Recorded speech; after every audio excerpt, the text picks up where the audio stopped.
Welcome, ladies and gentlemen, to a new episode of the X Button, Season 4, Episode 36. I am your host, Alejandro. With me is someone I hold very near and dear to my heart as what I would consider one of my biggest supporters from Season Gaming, I would say, and also fellow community member from Season Gaming and also the Last Stand Media group that I'm also kind of part of, Rick Davis.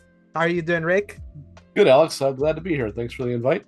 Yeah, thank you so much for jumping into the opportunity, especially because I had another guest lined up, and I had already talked to you that I wanted to have you in the show eventually because you and I correspond quite often, especially I feel like I became kind of like your point of I wouldn't say point of contact, but kind of like the reference point in your taste in the Season Gaming group. So I feel flattered that you have found that you love the things that I've written, that you care a lot about what I've thought of games, and me also getting to hear some of your thoughts because I know I have a kindred spirit in you. And also we did a show together earlier this year when we did a spoiler cast for Final Fantasy VII Rebirth for the XCP podcast that I think that you told me that went public. I didn't know when that went public.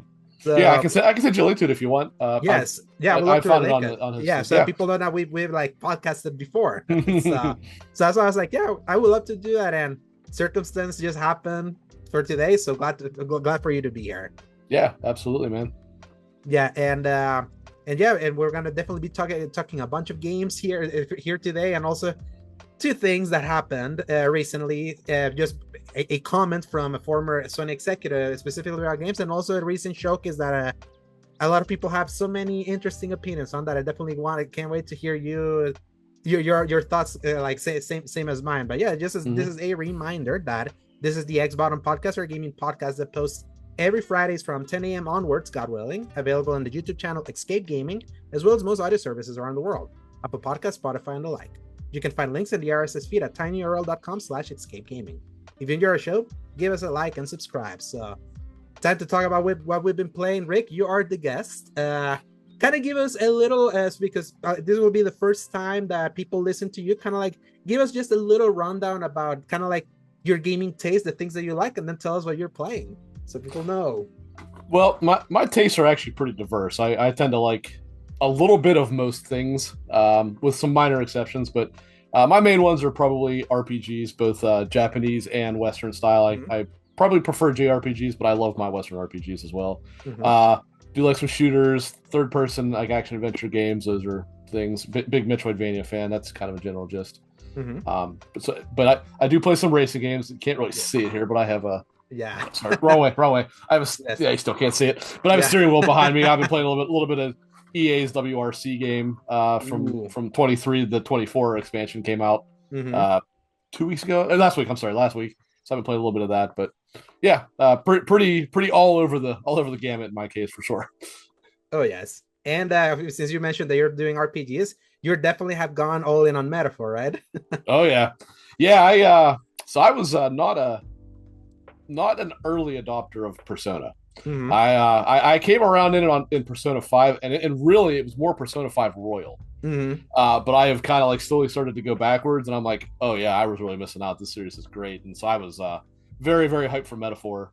Always interested in it. Then I want to say it was last year sometime when they really kind of first showed it. I was like, oh yeah, this speaks to me for sure, and I'm really, really digging what I've played so far. Yeah, how many hours are you in? Not super far. I want to say 13 or 14. I just finished the first main dungeon in Grand Trad.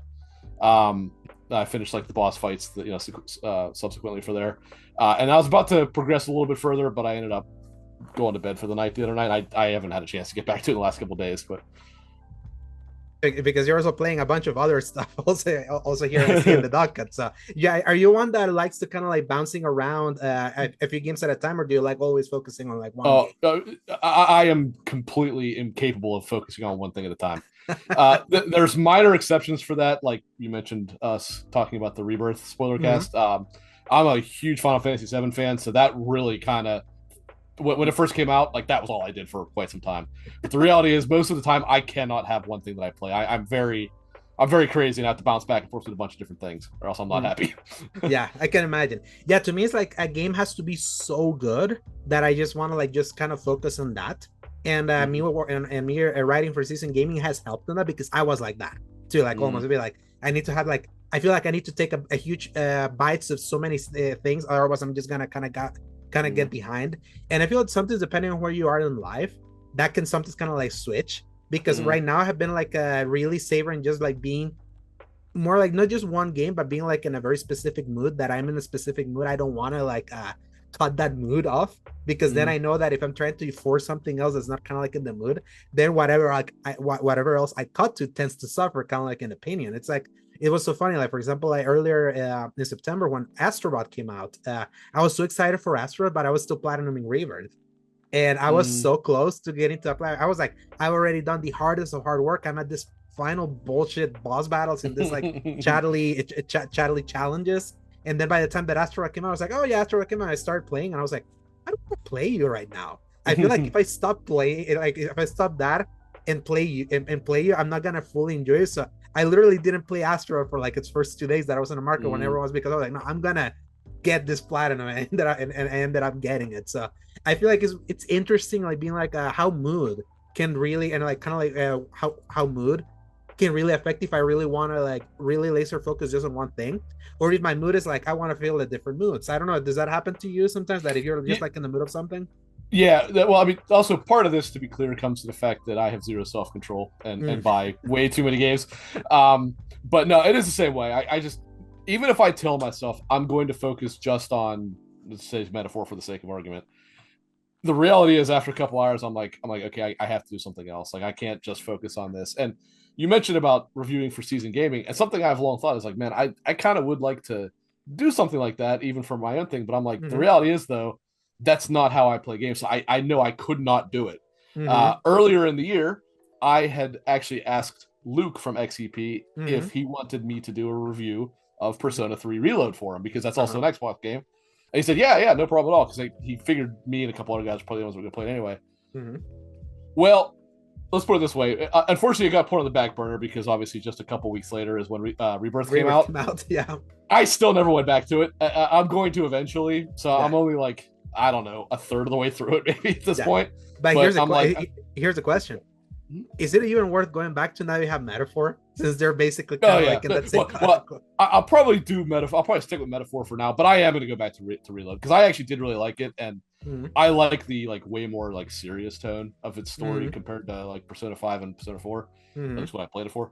So I am going to go back to it eventually. Plus, I did buy the expansion so that I have the answer or whatever they call it. Yeah, I'm sorry, you're right. The answer was the FES name of it. Yeah, you're right. Episode Igus is the name. So I do want to go back and do that as well. The same thing, actually, I mentioned about loving Persona 5. I did the same thing with that. I played hours of that. I got to the, I don't know, third or fourth dungeon, whatever it was. The normal 5 or Royal? I'm sorry, Royal. I actually did not play a lot of 5. I played all of Royal, though. I got to like the fourth dungeon, whatever it was, the one that's like the space station, which is pretty far in the game, right? And I don't know why I put it down for probably a year, and then I came back to it. And I'm like, all right, this is not going to happen. And I did play through the rest of it. And I was like, man, I never should have stopped because this game's amazing. Yes, my story with Persona is actually really funny because I went through a phase early on when I was younger. I enjoyed turn-based RPGs. Though, like for example, games like Final Fantasy, I experienced more like watching a friend play than me playing, because it was my dad that needed to buy the games, not me. So something needed to look interesting, and obviously Final Fantasy for some reason didn't for him. But I digress. But I did enjoy the Pokemon or some of the things, or the Golden Suns and things like that.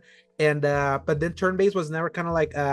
Eventually, I kind of fell off after Pokemon Sapphire in the GBA.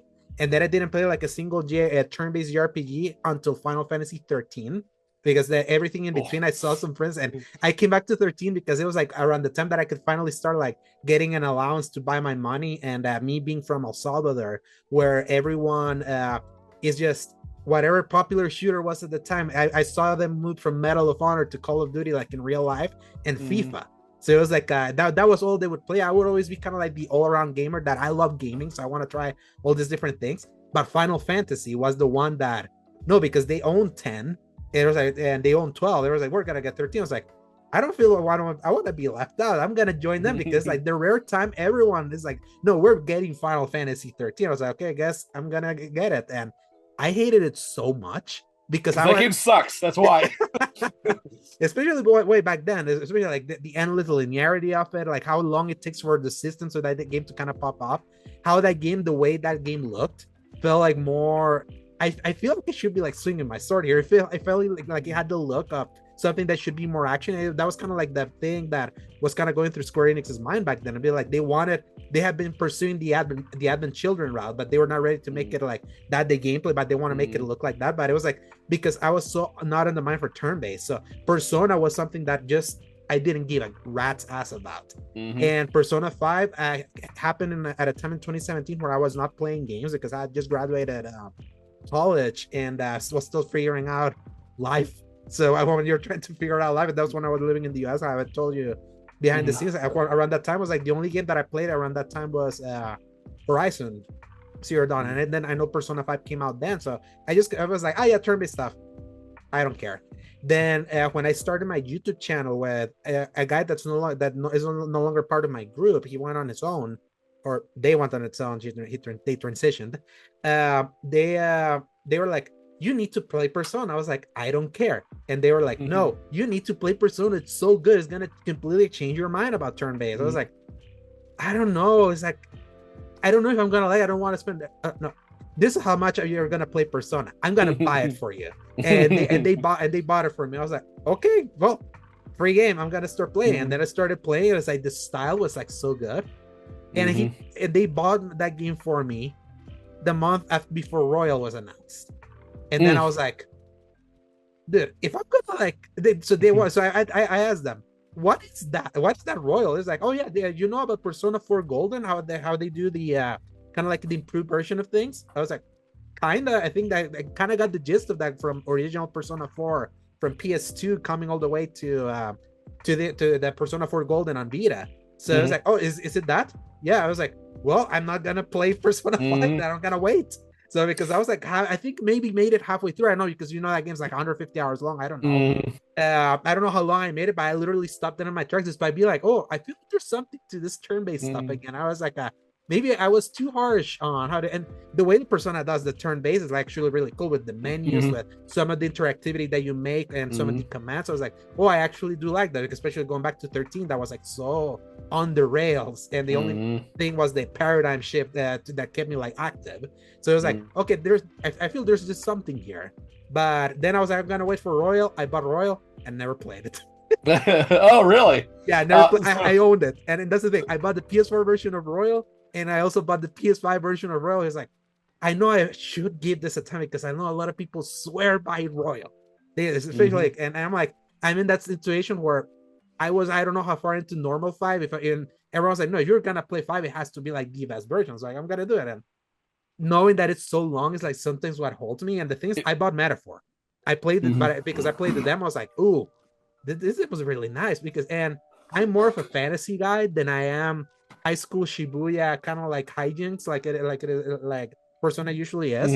So just kind of like on subject matter and kind of like just aesthetic alone, that was like, this feels more my jam than kind of like high school. So I know I'm gonna do that, but then I also know that there's a lot of hours ahead of me, and I usually love leaving if I have a bunch of stuff that I want to play around that I know is shorter, I'm gonna be like, I'm gonna work my way up.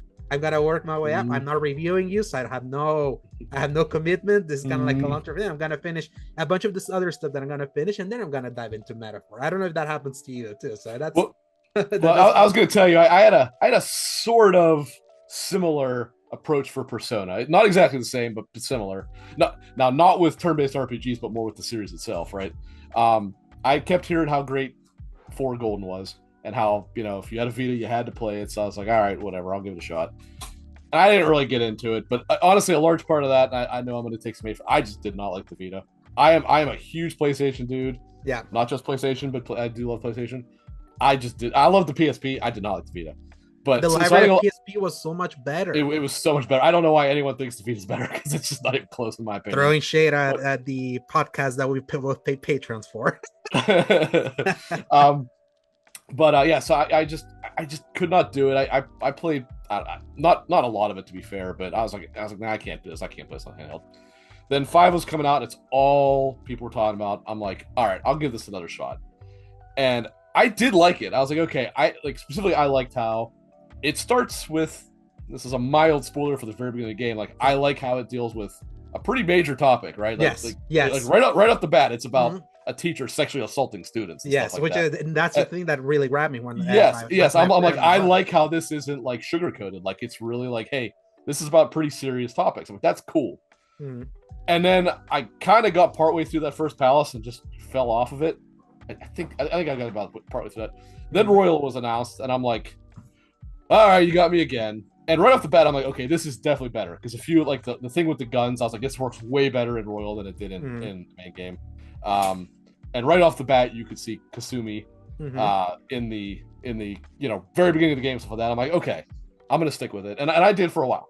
Like I said, that's when I fell off, and I was like, okay, now I'm in this. And then when I came back to it, is when it really went like, yeah, this is honestly pound for pound, it's probably the single best JRPG ever made. And I'm like, yeah, like actually, it became one of my favorite games of all time. And like you had mentioned about the style, I mean that cannot be understated. Is how much the style does carry that game. Yes, and you see it all over Metaphor also, just based on the screenshots I've seen. And it's still not as good as Persona's, the stylistic, but it is good. It is still good. But I also really liked, it's a minor thing, and Metaphor does carry this over. I liked how it handles the controls for combat a little bit better. How it's not, every single thing is not picking from the menu, right? Like, if you want to do a regular attack, you just press the square button. If you want to do your block, you press circle or whatever, however it works in whichever game. But then, you do bring up the menu if you want to do your persona attack or your, in the case of Metaphor, your archetype attack, whatever. I'm like, I like that. It's a minor thing, but it actually makes it feel different in combat, in my opinion. I actually really do like that. I thought it was a really smart design. Like, it was tough to go back to play for Golden, yeah. And well, certainly 3 portable. Thankfully, when Reload came, they kind of kept that same method where you press square to attack and bring up your persona with triangle and stuff like that. So I'm like, yeah, I actually wish more turn-based RPGs would do this instead of functioning entirely through a menu. The menu's there, but you don't need it for everything. It helps speed it up and keep it moving, right? Yeah, it's kind of why I love the Final Fantasy VII Remake Rebirth style, because of that. You have your attacks, but the success of that combat is you using the menus or the actual abilities you're building in that. That's what keeps that spirit of old school JRPGs, despite the modern trappings of an action game. So, actually, I think in terms of just overall JRPGs, I guess I'll just count real-time ones in this case, but I think Remake and Rebirth have the best JRPG combat system of all time. I really do. Good. It's so good. Yeah, I love just popping the game in just to kind of like run around and just slashing and doing that synergy, because it just feels so good to execute. And it looks amazing when you do it. Like, the animations are so good. So it goes so hard. So how many hours do you think you're in Metaphor right now? Like, if you were to calculate, 13 or 14. 13 or 14, yeah. So I was still just like 5 or 6 hours, and I was like, around the time of the demo, that's like all that I really played. I kind of mentioned it in last week's episode. I think you got to listen to when I told you I did this podcast. And because I've been dividing and conquering time with trying to go through Silent Hill 2, which is another game that I see that you have here in the list, and also been going through a replay of the Spider-Man games, where I finally made it to Spider-Man 2. I finished 2018 and Miles Morales pretty quick in replay, and I'm doing that. For Silent Hill 2, Rick, real quick, were you big on Silent Hill 2 back in PS2, or the older one? Oh yeah, very much so. That said, I have a different than most people order of them. Most people 2 is their favorite, and I love 2. Don't get me wrong. I'm not down talking this game. Yeah, it's the reason why it was remade. Is that they focus on remade specifically because that's general. Yep. But my favorite is 3, then 1, then 2. And I 4, I guess, after that, and I don't really like any other ones. Yeah, I know. I think it's 4 the worst one, from where I understand. No, it's the worst one is probably 1 Downpour, I think. Downpour, yeah. No, these for traditional ones, because then there's the silent there were Shattered Memories and Downpour. I think it's kind of the side. Shattered Memories is kind of a weird remake of the original. Really? Yeah, it actually kind of retells the original story in a completely different way. And then technically there also was what was it called? I don't think it was called Zero, but it was actually a prologue, which actually was not bad. That was on the PSP. Yeah, turn to remember. Yeah. Yeah, of the original four, yeah, four is pretty widely regarded as the worst. It's not bad. It's just it's nowhere near as good as 1 through 3, which are pretty much legendary, Yeah, survival. and 2 has the thing that is standalone, and 1 and 3 are the one that are connected, for like what I understand. And apparently 2 and 4 connect a little bit, but I don't know that. But yes, what 3 is a direct sequel to 1. That is correct. Yeah. So based on that, like, how are you liking the remake from Blu-ray? Oh, it's amazing. It's amazing. Yeah. I had zero hopes for it, and then everyone that's did. not true. Yeah, zero hopes is not true. I had extremely skeptical hope for it, and then that first trailer came out, and it's like, oh yeah, any hope I had is gone now. Yeah. Then the one at was it the Silent Hill transmission? They showed it. The 30 uninterrupted minutes of just game. Actually, it wasn't that one then. It was one before that. Maybe it was at a showcase. It might have been. And I was like, okay, that looks better. I was like, I'm not getting my hopes up, but that looks a lot better than what they showed before. Then the transmission came, and I'm like, that actually looks pretty good, and I don't want to get my hopes up because this is going to let me down. Then the reviews came out, and I'm like, holy shit, they actually might have done it. And I played it, and I'm like, okay, they did it. Like, this is arguably as good as the original one. I mean, obviously, it's not as important in terms of the time of when it releases, but I was like, this gameplay wise is actually, this is exactly what we need. They made such a great game that makes Silent Hill relevant again to modern audiences. So and the gaming industry, particularly the survival horror one, is better with Silent Hill in it. Yeah, especially because, like I was mentioning last week with Paul, as he was playing Resident Evil, he was revisiting Resident Evil 2. It's like Silent Hill and Resident Evil are yin and yang. Resident Evil survival horror game, but it's kind of like defined by its cheekiness. It's like it's the schlocky horror. It's schlocky horror, while Silent Hill 2 is psychological horror. Yeah, and so Silent Hill messes with you the entire time you're playing it. It doesn't let up. It doesn't let up. It's so it is merciless. It is merciless. Yeah, and that's what I love about it. Yeah, and Silent Hill 2 in particular has a pretty. It has depends how you look at it, because 1s and 3s it can be pretty heavy too, but 2s is, first of all, you figure when it came out, it's not topics that were like talked about then. I'm not gonna get into it because it's a pretty big spoiler for the late game. Oh yeah, I have not beat the remake, but I did beat the original game back in PS2. But it deals with some pretty heavy themes, and I'll be honest with you, it actually does a really interesting job of handling them too. Like when you find out what the big twist, technically there's a couple of them, but the big twist is, it's like, damn, I don't think I saw that one coming. It's actually pretty wild. Yes, and this game is gonna make you hate mannequins. Literally, guys, it's like literally, it's so unnerving. The moment you get to the apartment, like the apartment condo, like early in that game, gosh, like the tension of that thing and like the scare factor is just does not let up. It's like if you're playing Resident Evil Village, House Beneviento section of Resident Evil Village, the one with the baby fetus, and you remember kind of like that feeling of unnervedness of what could happen. I feel that is this game, almost like throughout. Like hot take. I thought House Benvenuto was the worst part of Village. And I know most people, it's their favorite. I thought it was terrible. I hated that part. Yeah, that's the part that I hate replaying, because it's like it just slows you down so much, and when it's so boring. Yeah. Yeah, and after the shock of the baby fetus is gone, it's like you're like, oh yeah, it's just kind of like just a tiny distraction. But it was like the one time that game completely like shifted in its focus into something more PT like, which is so funny. Like if anyone that played the PT demo, hearing a lot of the same radio that you could find, like that radio sound that you can hear when you know that there's something that can attack you like nearby. Like just remembering PT is like so PTSD inducing. Also, the irony of PT. Did you ever play Silent Hill 3 back on PS2 or no? I did not, but I have it on the HD collection. Okay, because so Rick, fun fact, we're gonna be joined by Paul, my podcast co-host. He got availability. Okay. But yeah, as you were saying, I was just gonna say that as unnerving as so much of Silent Hill 2 is, and it is unnerving. Like that, it is like it's relentless. I found Silent Hill 3 in gameplay, not necessarily the story, but in the gameplay, to be significantly more unnerving. There's points in the late game when you go to Otherworld, which is, my friend and I always called it Evil Silent Hill, but I won't spoil anything like that, but I will say this: the walls have like this fleshy meat look to them, and I found that to be just absolutely like it's something I have never forgotten. All these years later, I've never forgotten. It has bored its way into my brain, and I can't get the image out of my head. Yeah, like would you say do you play the HD collection that you can play backwards compatibility on Xbox, the one that came out on PS3 and 360? I played it a little bit on PS3. I didn't play a ton of it, but I did play it. I don't think I played 3 on it. I think I just played a little bit of 2. And it had its issues. I didn't think it was as bad as the internet made it out to be, but it did have some major like crashing issues and stuff. I do remember that. Yeah, and there was something about the fog not being there, right? I think something like people were like saying that visually.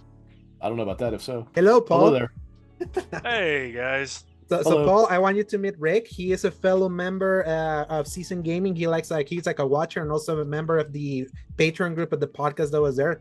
I asked Rick to join us because like he got to listen to the show and just to join us whenever you were not available, and you are here. So finally, I get to be the actual person instead of just the mentioned person all the time. Nice to meet you, Rick.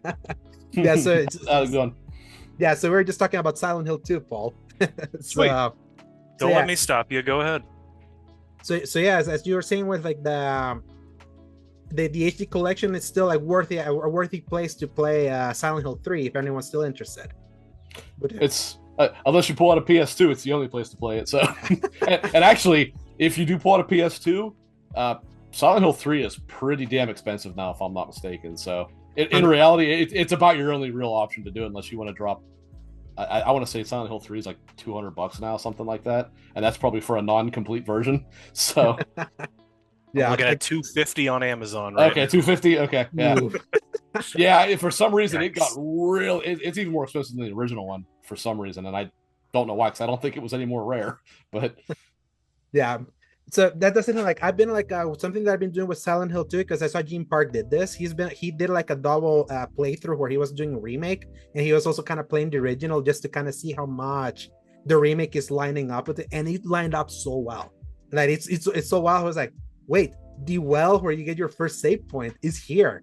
The way that you kind of find the first monster is also here. The way the apartment layout is laid out, it's also here. So it's like it is like so wild.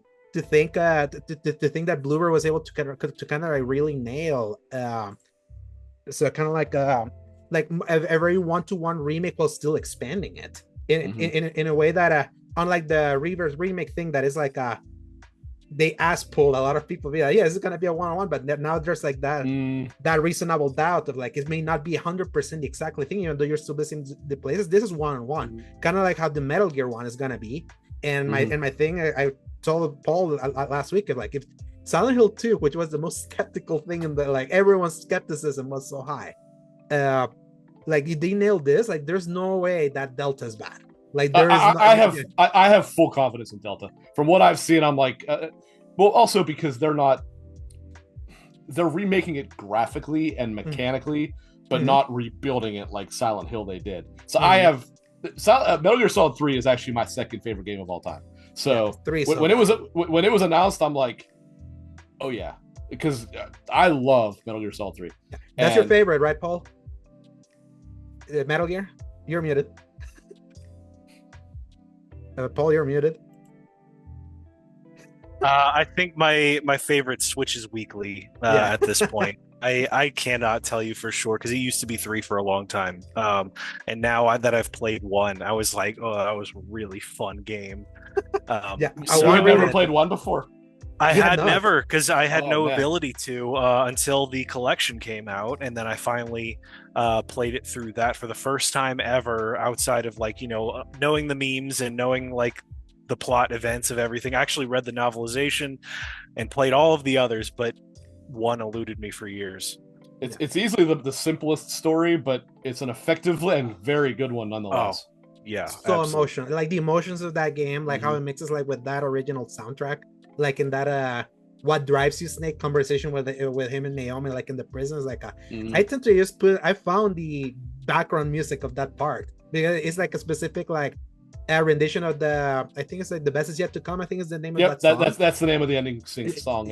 Yeah, so it's like hearing it, it's like I love putting it when it gets cold. Whenever it gets cold, and I'm like, I want to feel like wintry. There's like that's the most winter game that exists that can exist with the sounds and like the vibes and all that. Is like Metal Gear Solid 1 is so good, and they were talking about how it was gonna be one of the toughest for them to remake because there's like there's nothing for them to pull up from other than that original one. And we've seen what a remake of MGS1 does, like with the GameCube one from Twin Snakes. I don't know if you played that one, Rick. I actually liked it. It had its issue. I mean, obviously, it ruined the Revolver Ocelot? Yeah, the Revolver Ocelot and Ninja Fight. And the Ninja Fight, yeah. Mm-hmm. Everything else, though, was fine. Like, it really didn't ruin anything else. And I was like, you know what? I could play Metal Gear Solid 1 with Metal Gear Solid 2 mechanics.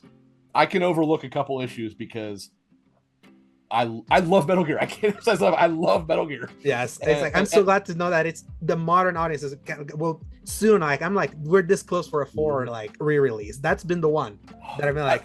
When everyone was shitting on the Master Collection, I'm like, look, it has its issues, but I swear to God, if you sons of bitches cost me a chance of getting Metal Gear Solid 4 on PS5, I'm gonna raise hell. Thankfully, with sounds like we are getting it nonetheless, because I love 4. 4 is way underappreciated, but the reality is you have to be a fan of the series to like 4, or else there's not much there because it's mostly story. But I love that game. I actually thought the story was one of my favorite games in gaming history. Yeah, the most hyped game I played ever. You were saying, Paul? I was going to say playing Metal Gear Solid 4, not as a fan of the whole series, I can imagine is like jumping in on like season 7 of Lost or something. Season 6. You just like, you have no context. You absolutely need to have played everything else and maybe even more than the games to understand it all. But at the same time, it's such a cathartic feeling for fans of the series up until that point, for sure. Oh, yeah. Everything that was open, they resolved. Like it's such a love letter to that whole story. And which is why 5 was such a disappointment, because they're like, well, we didn't want to do that because people didn't like all the cutscenes. I'm like, who cares what those people think? They're not the ones you want to answer to. Yeah. The evergreen quote that Alejandro and I have been throwing around lately from Hayao Miyazaki of the I do not think about the audience when I'm creating something is evergreen yet again, because man, if they had run that route and just made the kind of game that they envisioned, usually made, and probably what Kojima was being allowed to do. I mean, obviously now we can see he continues to not miss in relation to Death Stranding was basically what was going to happen in the future once again. Goodness gracious. Oh gosh, I can't wait for Death Stranding to get more of that like unhinged Kojima, like just seeing the TES thing that came out, like some of those clips that came out from Death Stranding 2. Wow, that game's gonna be wild. I'm gonna call it now. I'm gonna hate it on release week because I am so bad at just figuring out things. Because Kojima loves to have that at least 1 or 2 points where he doesn't tell you what to do, and I just sit there like that one ant from Bug's Life, going, "I'm lost," and it takes forever to get Kojima walkthroughs on things. Because I remember what happened at the credits for DS1, and Alejandro can attest. I was very frustrated at Amelie. For preaching at me for 20 minutes because I couldn't figure out what I was supposed to do. The one where you have to hug her. Yeah. I actually haven't finished Death Stranding, so I don't know what you're talking. I need to go back and do it. I do like Death Stranding, but I never finished it. So fortunately, without context, none of that sounds like anything. So you are great. Yeah, no, I'm good. I'm good. You're gonna crack up whenever, like, if you ever go through Death Stranding, that I highly recommend you actually do before, like, whenever we learn when 2 is.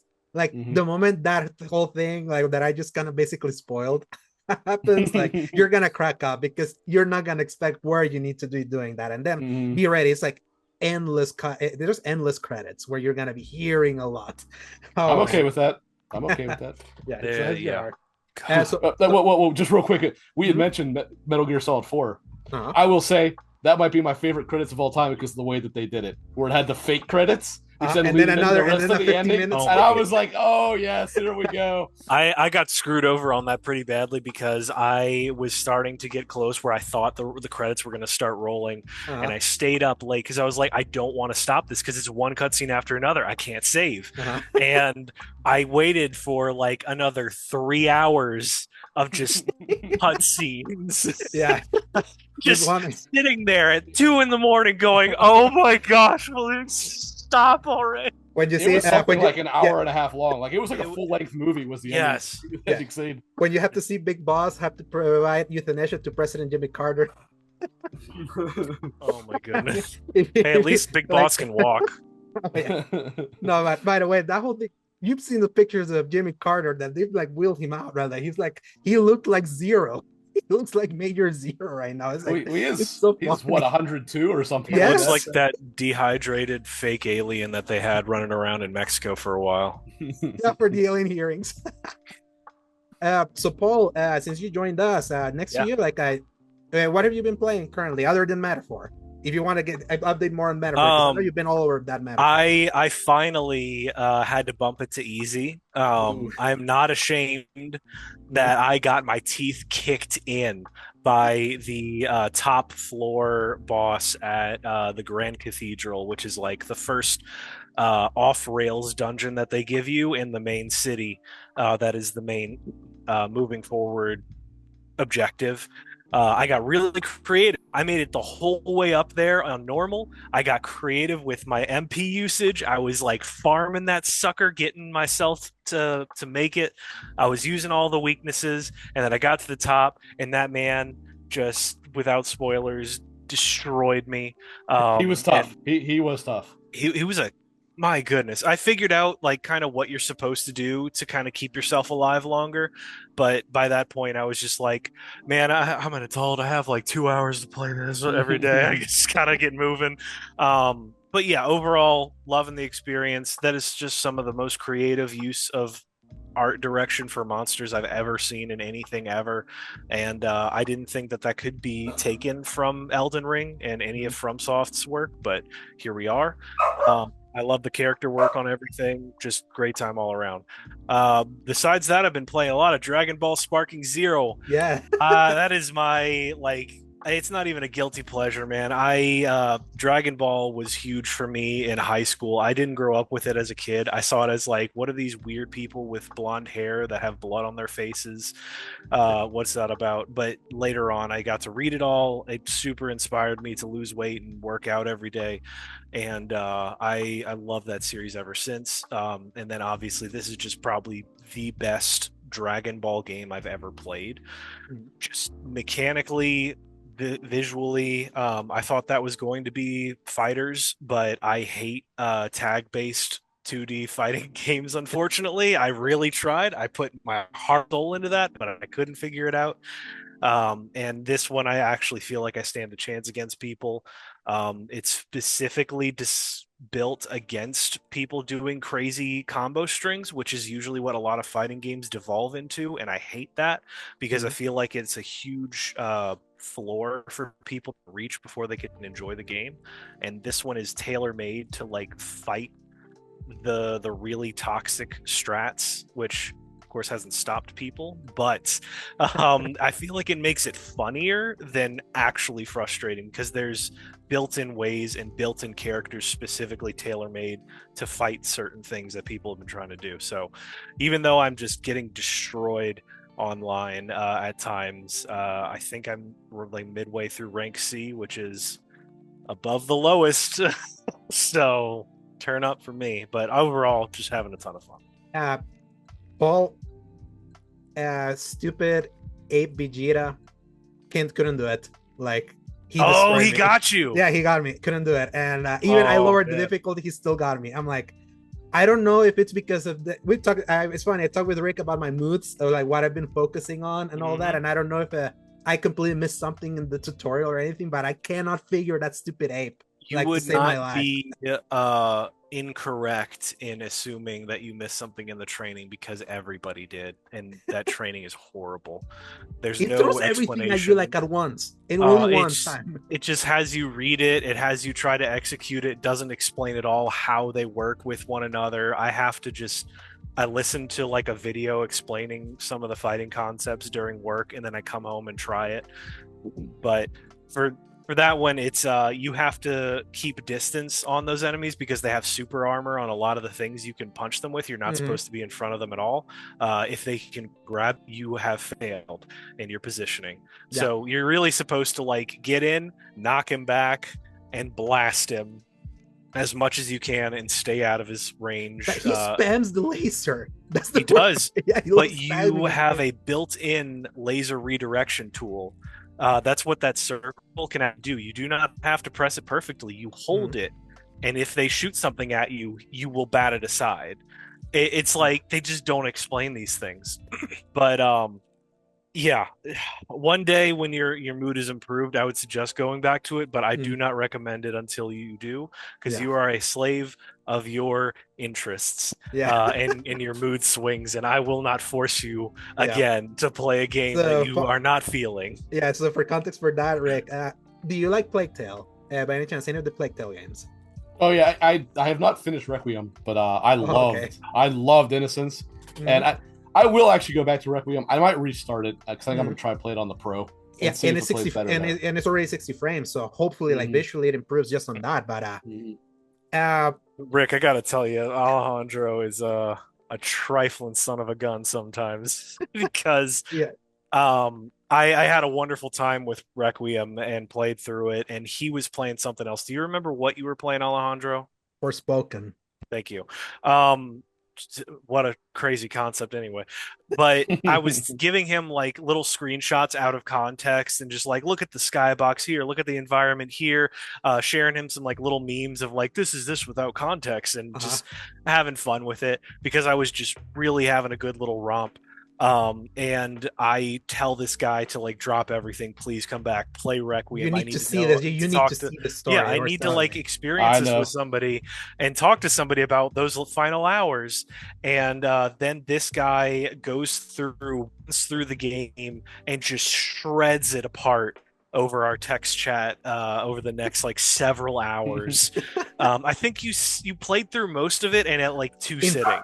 Yeah, 3 hours. It was like a three 3 hour, hour. yeah. Yeah, it was a literal three Oh hour my gosh, I stretch to can't just even finish it. understand how did you do it so fast? Yeah, It's he plays Yeah, through these games in Jesus, half the time. yeah, Oh 3 hours. my I god. think I was on the second chapter in 3 hours. yeah. Exactly. He, oh my gosh, you burned through it so fast. But yeah, he played through it and he was so frustrated by everything that was Because it's a going on. stealth game to not rush, but I wanted to understand Yeah, the memes he was sharing to me I did my because job too well. yeah, he did the job too well that I was like, that meme is so insane. I cannot like I need to see like what he missed. And what was so funny is that all those memes were so accurate, but the Yeah. problem was that the gameplay in between getting to this thing, like the next like wave of rats, this like enemies that can one hit kill, like when you're rushing, it's like Sure. you're like you just start like feeling it starts getting on your nerves because it's like you just want to get to like what he's telling us. So I was like, I told him, please let's like refrain from ever doing like those spoilers without context like ever again, because I felt that was that like really hindered me, and also because I really needed to get through Forspoken because that was my first review for Season Gaming. So already like my mind was on that. But then when I saw he was having the time of his life with, I tell you, Rick, like ignoring my frustrations with the gameplay, the story gets so wild in Requiem. It's That's so what that's it's what I so heard. insane.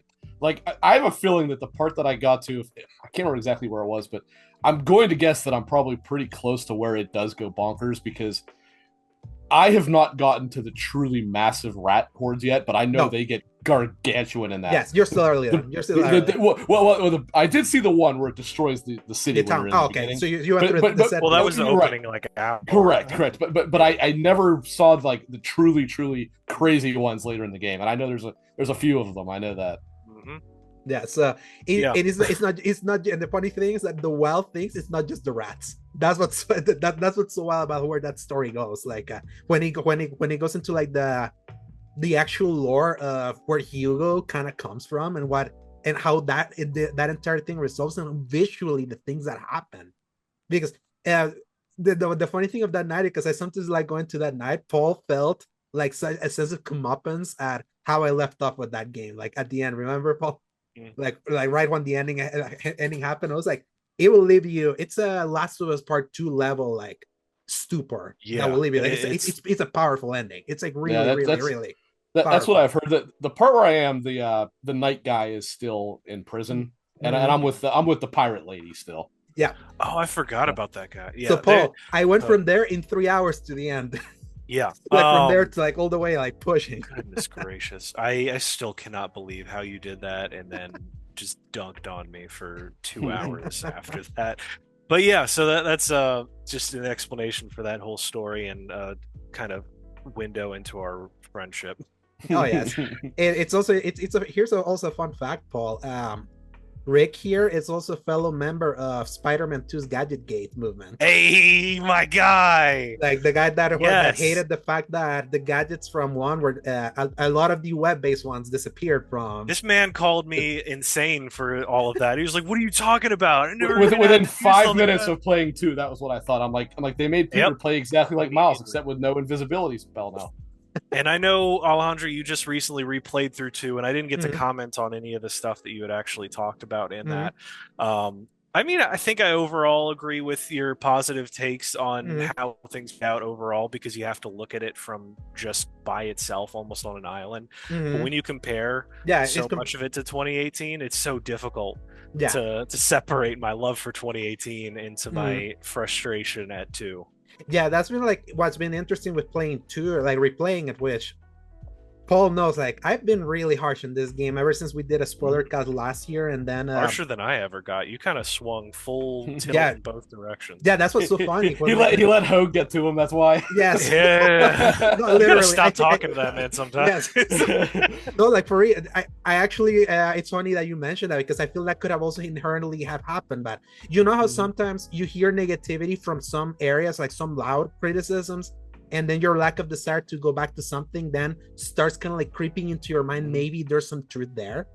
And so that's what happened with me with Ragnarok, and replaying Ragnarok. I feel so much different now, being like, no, it's like I let doubt and discourse outside my own kind of like let affect me. And then with Spider-Man 2, it's like I was sort of high on that game, but I also was very I also had a very buggy experience. Like it's with Paul and I, we always had that ongoing joke that I always made a joke that there was something going on with his PS5, because every game he played would always break in such hilarious ways. He would be like, Paul's amazing for those screenshots of capturing like things when a game would bug out. I was like, it's so funny that happens to you all the time, and that never happens to my games, like ever. But Spider-Man 2 was that for me, where I feel like I was playing a game like being barely held together by duct tape, where I was like, man, this is soft locking me everywhere. I have to constantly be restarting checkpoints here, like cars teleporting through like through like walls when you're doing like crimes, or sometimes getting stuck like two dogs in the middle of love making or something like that.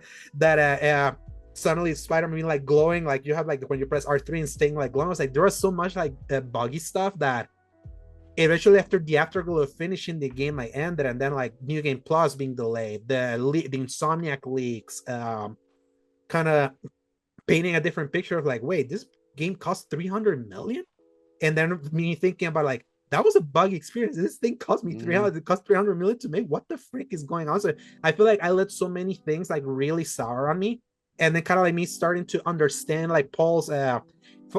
Funny enough, Rick, when I saw you, because you said the exact same thing, because I actually tagged Paul on Twitter one time. I remember. I do remember that. I was wondering if that was him, because I remember like you had said something about it, and I said I miss the gadget wheel. Then when that happened, and I'm assuming it probably was him. It was him, because it was like we have been talking about that, because Paul specifically, like I love listening to spoiler casts from like the kind of funnies, the Last Stands, and all that. Rarely the gadget issue came for like came up. The only time it came out was in Podcast Beyond, that they told the director, was like, why was the reason why you took the gadgets out? And he was kind of like saying that they want to remove win buttons, because 2018 had a lot of Impact Web is a win button, Web Blossoms is a win button, Trip Mines is a win button. So it was the only time that it was referenced. So my big fear was, gosh, like the people that dissent, like the one that don't like the new system, I don't feel like their voices are being represented. So when I saw you, Rick, that said the thing, I was like, Paul, there's more from you. And then Paul found like hundreds of threads from Reddit mentioning kind of like the lack of those gadgets. So one of the few times I locked in on my research. Yeah. And you found that it was not just you. So it was funny. See, I actually did think that I was kind of alone thinking that, because specifically my first even discovery about it not having it was right before it came out. Joseph Moran's PlayStation Trophy Room, they had, I don't know who the guy was, but they had somebody on who had reviewed it and talked about it. And that was specifically a thing that he called out as a positive, because he wasn't constantly stopping the game. And I remember thinking, I'm like, that doesn't sound familiar, Paul. Because I actually liked the multiple gadgets. It felt like you were playing as Peter that way. And then when I was playing it, I'm like, man, I can't disagree with this guy more. I think this actually kind of ruins Peter's combat and makes it feel too much like a neutered Miles almost, you know? Yeah. And the thing is that looking into that perspective, when I went to revisit it, I wanted to kind of like see, I did the 2018 run to Paul's like suggestion. I had never played that 2018 in the ultimate difficulty. Because it said like play it in that difficulty, you're gonna feel the need to use the gadgets, because I always felt like in normal I only needed to use impact web, the suspension matrix, and the web bomb. That like I only needed to use three. So I was like, to me, I was always like, that's a lot of gadgets that I found like unneeded for how I was playing the game. But playing it in the ultimate difficulty, I was like, oh, I finally found the place that pushes you to do that. And I had always said that the way that Spider-Man 2 like balances game was that they neutered the gadgets and gave you the abilities from L1, but to constantly being like a constant flow state to use all four of each at the same time. One was not too overpowered, but it always felt like it was kind of feeding into that. And diving into the upgrade trees now, I'm realizing that a lot of the functionality of those gadgets are still in the game. It's just now done in a more fighting game style. Like for example, I know Paul, Impact Web is the one that you like, and I remember specifically you said that it was garbage. I know that it like I know the last upgrade turns the regular web into that, but that's not what I want. Exactly. I don't want the regular web to become the impact web, and I don't want it to take me the entire game to get there. Exactly. It's like, come on, guys. And it doesn't transform it into that. It's just that whenever you web someone, which is like shooting them 3 times, knocks them back. Yeah. So it's like if you're close and you do like 3 taps R1, then that becomes impact web, and then it sends them flying. Another way that impact web, or the functionality of sticking someone earth, they put it in the spider webs with L1 triangle, which cannot be spammed. But when you have it there, it's like multiple impact webs at once that you can like stick many if you like line everything in together and just push them. And then there's the one that when you do a parry, immediately, like when you like execute a parry, tap R1, boom, you send them flying like with an impact. So there's a lot of that I'm why like, does Spider-Man have a parry? Yes, it is like so the weird. dodging king. Yeah. That they literally, I remember before the game came out in 2018, they said very specifically, we chose to not give him a parry because that's not very Spider-Man. And I was like, where was that energy? Yeah, it was the sequel. My biggest thing about it was like leading into Spider-Man 2, when we knew that both of them were in it, I was like, that's cool. They'll play differently, they'll and all that. But in practice, then they didn't, and that was my single biggest issue. Is all of a sudden now Peter and Miles felt exactly the same. Yeah, until you get the symbiote. Correct. It might have looked a little different, but in practice they functioned identically, and I'm like, that was a huge mistake. And not only that, like if you don't focus, because this time I did this, like I put the first time I played this last year, when I got to taste the spider legs versus Miles, I was like, Peter feels so lame with this, like, because it's like it's so slow compared to like Miles, like Dragon Ball Z Lightning. That was like, I'm just gonna focus all my upgrades on Miles. I'm gonna just play with him as much as I can, and then I'm gonna focus on Peter whenever he gets the symbiote. This time I was like, I wonder what's gonna happen if I now just focus everything on Peter's legs instead of Miles, because Miles is so strong by default. And I feel the game doesn't signpost you well enough to give you that, because your first impression is going to be like Miles feels better to play. Like Peter feels like a neutered Miles right now until the symbiote. So that changed a lot. That changed immediately, and that's when I found out. I was like, oh wow! So now I see what they did. It's like they took the criticism so hard. We don't need win buttons, because like a lot of people are like, the combat in 2018 devolves into like you have an excess of things, and you can like, if you just nail on specific things, that you can make yourself the game harder if you wanted to, but the existence of the win buttons meant that everyone was like going there. They took that too hard. I was like, let's make everything be something that you earn. So it's like you have to earn your impact web. You have to earn your electricity that like shocks everything. It's like even the web bomb. If you're far away and you shoot them 3, the third one explodes and everyone gets like a web. So it's like the functionality is there. It's just more hidden, kind of like a fighting game. And that's a different kind of, it's a different feel that, again, for the people that prefer the style 2018 that is just there, that's more Peter Parker, I understand now. Me, that I love meleeing, I really love kind of like how everything kind of like turns to melee, so I don't feel, I'm still the one that I understand where the gadget gate movement is.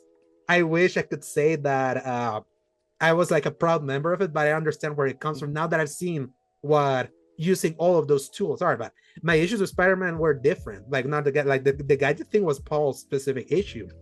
My issue with Spider-Man 2 had always been that I feel the middle section is like a narrative dead end.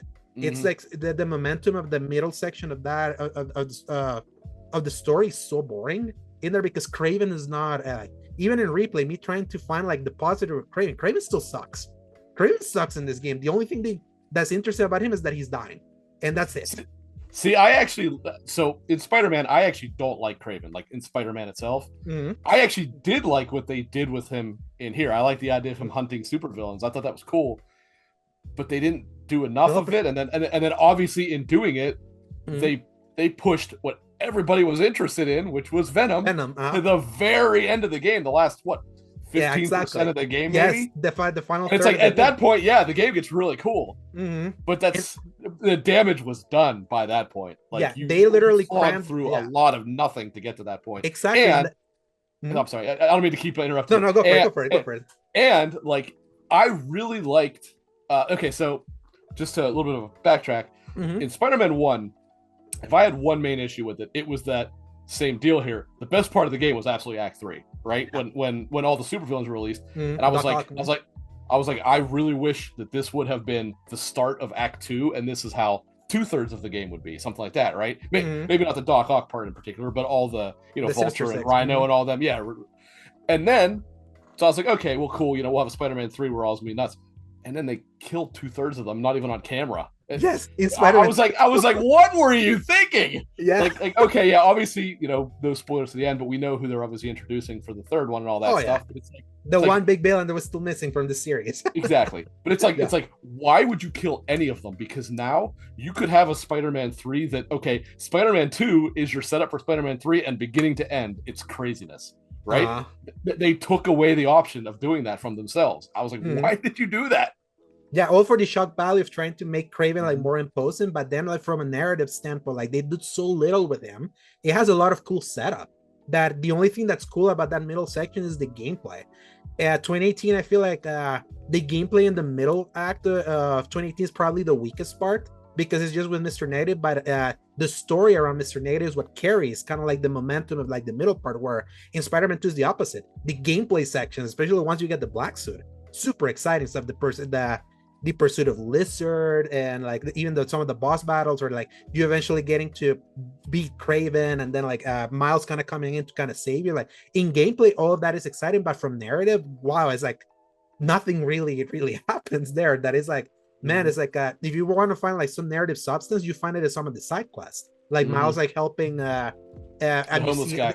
The homeless guy, the Howard quest. I did it again yesterday. I was like, gosh, that quest is so beautifully done because it just gets to the core of like what makes Spider-Man, like the hero of the people, that he's there for like the most needed, and how like Howard kind of like he's always alluding that he appreciates how much Spider-Man really cared for him and his birds. That then like when you go back to him and you realize that he like calmly passed on to like his great adventure, it really hits. There's great writing in this game. And I feel you even see it like in the third act when the whole Venom thing kind of comes into play. And well, I was also going to say, to their credit, with all the issues I do have with Spider-Man 2, the one boss fight in that game was great. When you play as Miles, I'm not going to spoil it. I think you know what I'm talking about. That was a really, really good fight with really good story ramifications, and it was really well done, actually. I gave them all the credit in the world for that fight. Yeah, and the thing is, and my biggest issue with the game back then was that it was buggy, and it's no longer buggy. Like I'm having finally, we have another guy that comes to record with us. His name is Sebastian. He always like, it grinds our heart. Like he likes separating my premium gaming experiences to like your just mid, everything that's not premium. He kind of like tucks down on them, or like inherently tucks down on them, like mid and all of that. And it was funny hearing me like, I can't wait to play Spider-Man 2, this premium game. And I was like, I'm having the most unpremium experience with the bugs of this thing. So like, stop labeling that. But now I've got to experience it more like, okay, I see the $300 million well spent now, kind of like in the production value. And like, there's so much production value that I'm like, it feels so unnecessary. I feel like it costs too much unnecessarily. It's like, you didn't need to like rebuild the textures of of your city that you already built. This should have been like a Yakuza that is able to like shit out a game every year now, that they smartly reuse assets. That's what I like grinded at me being like, it felt like they didn't spend their money well. They could have made it more efficiently, because even so, like learning they sold 10 million, they still had to lay off people from Insomniac. I was like, that is real bad, like real bad economics bad. Separating a lot of that disc or getting to play it now, I do feel a lot of people are very harsh on Spider-Man 2 now. Kind of, I feel like, again, there's this discourse in social media that a lot of like negative Nancy's feel like their opinion is the correct one, and those are the ones that are elevated, that that happened to me twice now with Ragnarok and now with this one, that I'm like, no, these are better games than what you would be thinking about, like the Perpetual Online. They have issues. I've talked about Ragnarok's first 10 hours are like very like unevenly paced, and then the rest of that game is so excellent. And then Spider-Man 2 has that middle chunk that is the Craven part that is like such a narrative dead end. But it's still a pretty fun game that I still don't know. I feel like I've gotten to the point where I feel all three of these Spider-Man games I have things that I like from one and the other. I feel each of them have their own strength and weakness. There's no like clear overall winner, if you want to say. Like, I like the spectacle of 2 a lot. I will say that, like, from stem to stern, like the spectacle is where Spider-Man 2 like shines.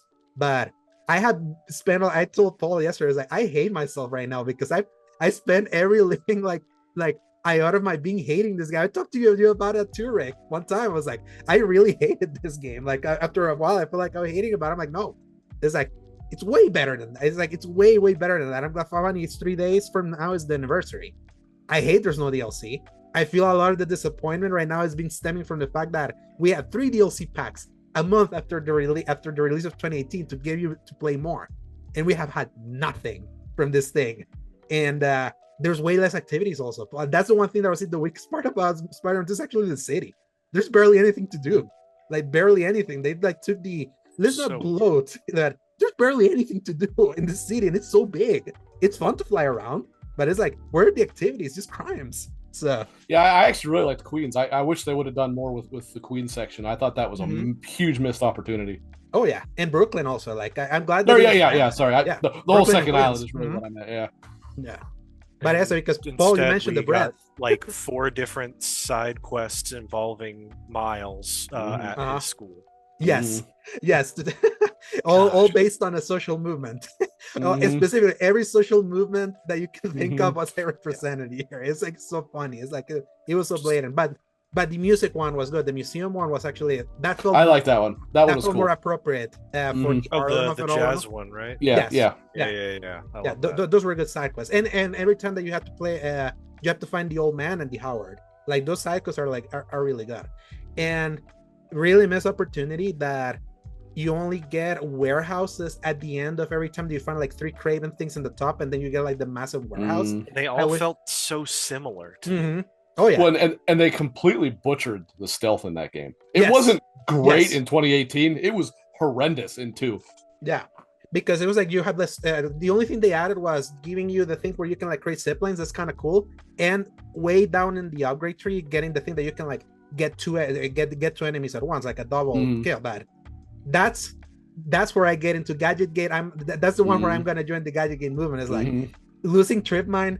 You can feel it, and also Impact Web in this part, you feel it, because I did that. I did a bunch of the warehouses when I replayed 2018 just to see it. I was like, there's something cool when there's one Impact Web here, boom, and then just take him. I see these 2 guys, Trip Mine here, boom, you get 2 of them. So it's like, if only had more options, and the only option you got, they're like, oh, we're gonna give again them with the whole, let's not give win buttons, but we're gonna give you give it and take it away. You get a zipline where you can like connect everywhere to just, but it also feels lame, especially I did stealth the rooftops. Like, Paul, you can stealth them all completely, but it's like, I know you can, so but it feels so lame. It feels so lame because it's like, it was definitely not designed to do it that way. Yes, yeah, because like half the time when you swing in, you have to immediately first be high enough up. And then also immediately get to one of the 4 little pillars around it, or you fly right into the center and everybody sees you immediately. Yeah, you can't even see them usually until you're inside it anyway. Yeah, unless you're like specifically looking at the map. But it also feels lame because it's like, you're in a rooftop. When you're in a rooftop, you're looking at the sky. No one's looking up, and you have Spider-Man like putting all these webs, walking around. It's like the plausibility of like stealthing on a rooftop is like completely like, I was like, man, doing it like this is kind of lame, because it's like in a warehouse I kind of get it. It's like he's like hiding in the ceilings and all that, so that is like a miss. But again, it's like I definitely feel more positive. I feel like this is one that I recommend people, like, if you've heard any like or if you were like me that you had a buggy experience at launch, like, I would say definitely give it another go, especially if you're gonna get a pro. This is gonna get pro enhanced also. Like, if you get a pro, like, definitely give it a shot, because I feel they did put the work in cleaning it. Like when they finally released New Game Plus, which I have not done New Game Plus, by the way. I did it normally because I kind of wanted to have again the normal experience, because I know New Game Plus is always gonna be like a bro. I needed to see again the normal like pathway through growth and all that to see if I could like find something different. But I definitely like it a lot, and I love the combat and the spectacle a lot. That I'm like, yeah, this game has a lot of problems, but gosh, the spectacle on the third act is still like high point for them. But I really hope that hashtag Gadget Gate movement is also there, that they understand that there's still ways that they did shed off of a few things that I feel maybe just tweaking a little bit more. Like you could have the best of both worlds. So, and more spider webs instead of like spider drones. It feels like it's like they're moving away from the spider of Spider-Man. It feels like. So none of them should be using these drones. Yeah. None of them should be using drones. Exactly. So now let's move real quick into a few topics before we close out this week's show. So funny enough, today of recording, we had the Xbox third-party partner showcase. Obviously, Paul, you didn't see it. You watched it, Rick. I got to. This is one of the few times I was like, the time I'm gonna watch it just to kind of see. And Rick, your bird's eye view thoughts on it as I pull out the thing? It was not for me. That's about the best I could say. There were really only about two things in it that I was really all that interested in. Yeah. To me, it was a good state of play like presentation, and one of those, Paul, like imagine a state of play like one of the ones we used to get without like an exclusive. It was just like the third party updates and maybe a few announcements. It was kind of like that. The internet will make you believe that this is one of the most excellent third-party showcases that exists. And I'm like, really? What were people watching? Like, yeah, they don't watch the same show as me. Yeah, they didn't watch the same show as I did. It's like, it was okay. Maybe I'll give it good because it was presented well. It was fast, but it's like no gut punch. Like there was like no knockout announcement. A bunch of updates of games that you had already here. A really cool one. There was this Eternal Strands game that the game, Paul, that Travis previewed, that was like Tears of the Kingdom and Shadow of the Colossus and Monster Hunter, kind of like a mix. I think I remember it showing you the trailer of that's going to be on Game Pass. So I'm like, oh, cool. So that means Expedition 33 and this are going to be early Game Pass releases for next year. But then everything else is like, you'll listen to it. Like, I'm going to read through them real quick. We got the Alan Wake 2, the Lake House DLC, which is the second part of the Alan Wake DLC expansion pass. That comes out on next week in 5 days. 22nd. Yeah, the 22nd. So you get to play as Janina Gavankar's character from Alan Wake 2, and it's in the control and the barrier of control and the new scary enemies. So if you're interested in that, you can definitely check it out if you like Alan Wake like I did. I know, Rick, you're a little bit more mixed on Alan Wake 2, right? I didn't dislike it. So I loved the original Alan Wake. I thought that Alan Wake 1 was actually a good bit better than 2, but I don't want to hate on 2 because it did do things that was cool. I think the decision to go like survival horror and not really do that particularly well was kind of what kind of affected me. But I did like the story. The story was pretty neat. Yeah. Not wild necessarily about the two character. Like not that I have issue with the two character, but I didn't like how differently the two games were.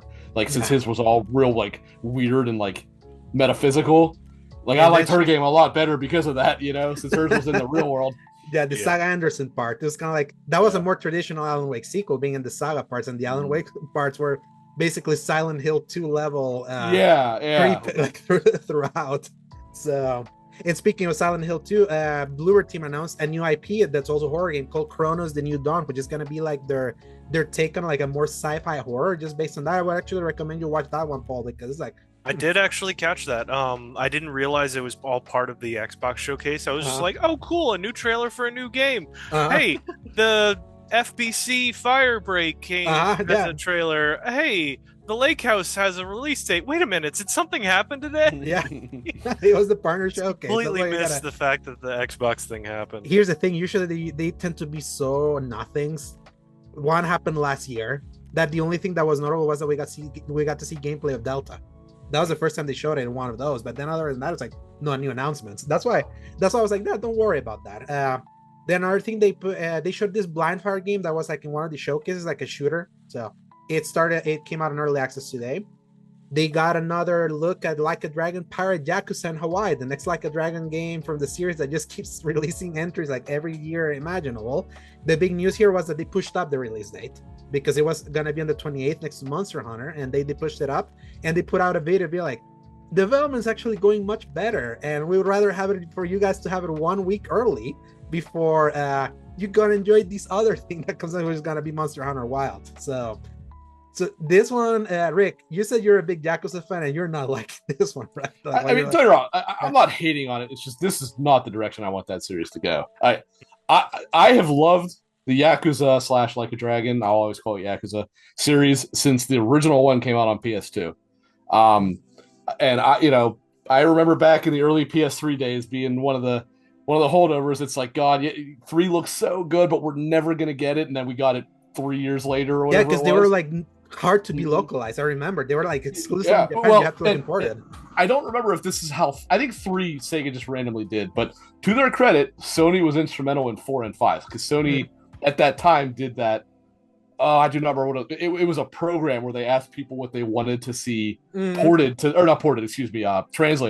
and both years 4 and 5 were like the number 1 picks.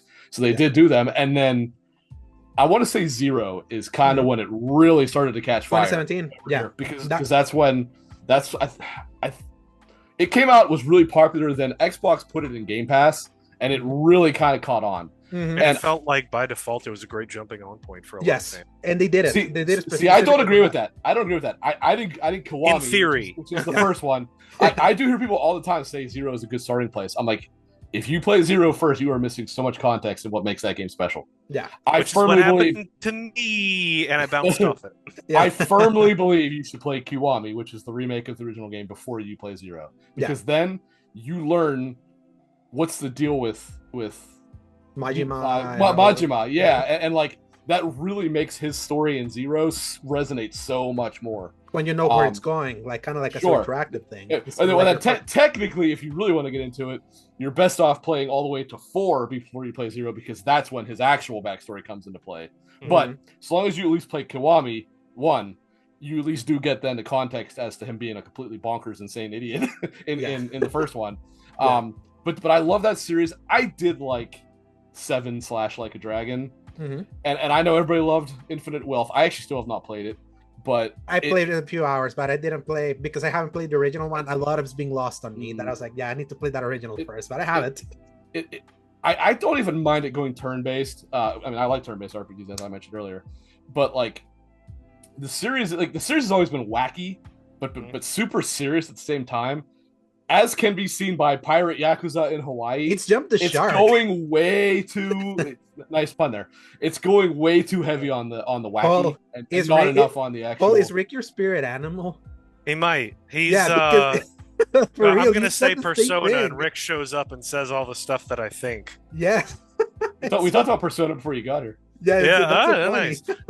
It's Yakuza has always been kind of like a bridge too far for me to handle. I tried with 0. I even tried with Kiwami, but I could not like really get into the feel because I felt like I was getting hit with a Metal Gear Solid 4 cutscene without the context. It was just like Kiryu meets up with this other guy with longer hair but kind of has a similar face for some reason. They talk about this little girl, and I was like, what is going on already? Like, I have played for 2 minutes. And then like I think it opened up briefly and I got to punch a guy and I was just like, I don't know what's going on. I'm done. And then everything I've seen has been amazing meme material and has also confirmed to me that I would not enjoy the rest of the series because like, what do you mean that there is a whole mini game that is partly required that you are a pimp for women? There's weird chatterbait rooms that you as Kiryu talking to women and other weird stuff going on. Not chatterbait. Like, those are real things in Japan. You're talking about the Hostess Club. Those are actual things.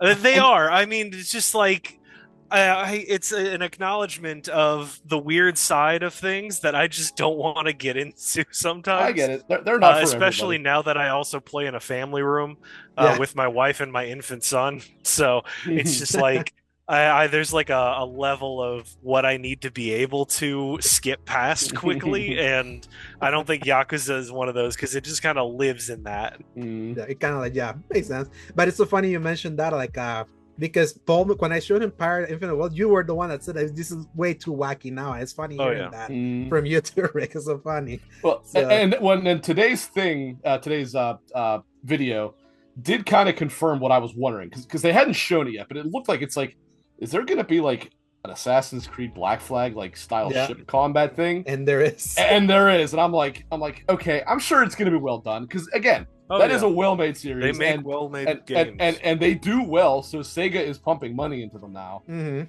But it's like, that is, I'm not dogging it. I'm sure it's gonna be a good game. I have zero doubt it's gonna be a good game. Yeah, you have a limit. But it is not what I want this series to be.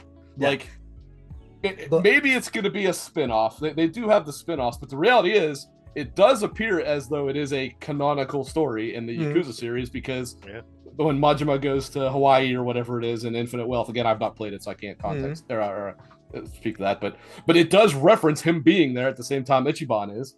So it's like, so even though it is a spin-off, it's probably going to be an actual like canonical part of the story, whereas there are older spin-offs like Ishin and that weird ass one on PS3, Dead Souls, like they weren't really canonical to the series at all. So it didn't matter if you didn't play them.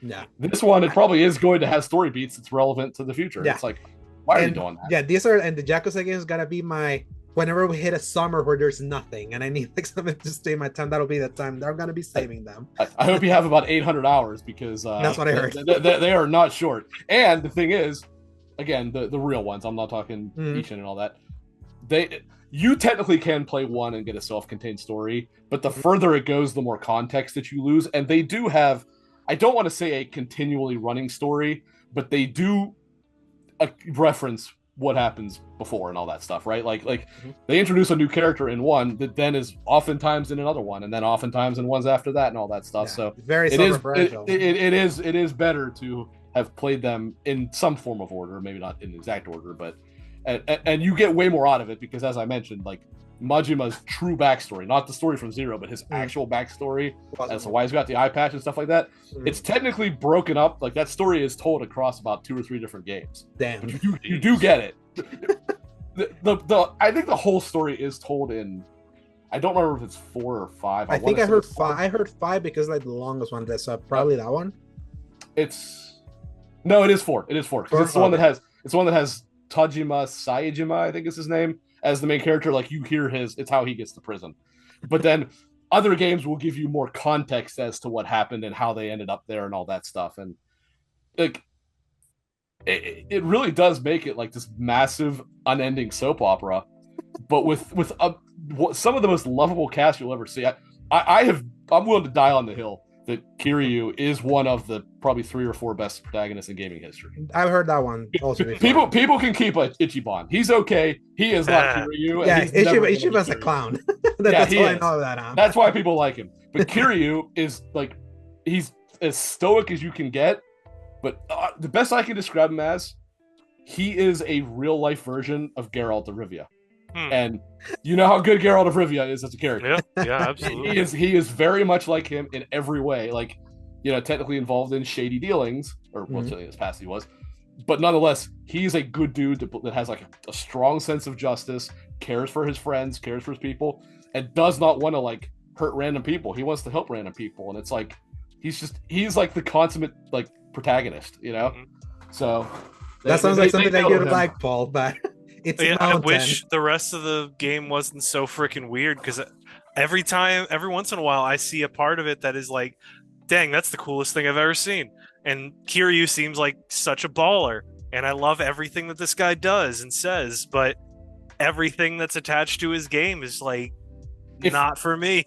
I'm not trying to get you to play. That's not my point. No. If you avoid the side content, you're probably okay in terms of the real good, because the main stories usually are very serious. It's all the side quests where you find Mr. Libido and you know the panty sniffing guy and stuff like that. Yeah, the diaper group in like a dragon. Well, actually, that I think you do have to do, but you never technically have to call the guy. But in the main games, at least, the Kiryu sextilogy, I guess is what the word would be.